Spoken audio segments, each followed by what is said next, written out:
Hello viewers, মরিচ ক্ষেত করা হয়েছে। তো মরিচ ক্ষেতের জন্য সিকিউরিটি দরকার।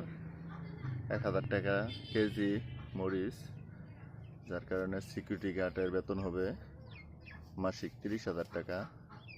এই মরিচ ক্ষেতের জন্য সিকিউরিটি গার্ড লাগবে। তো যারা চাকরি করতে ইচ্ছুক যোগাযোগ করতে পারেন। 800 টাকা থেকে 1000 টাকা কেজি মরিচ, এই মরিচ ক্ষেতের জন্য সিকিউরিটি গার্ড নিয়োগ করা হবে। মাসিক বেতন পাবেন 30,000 টাকা।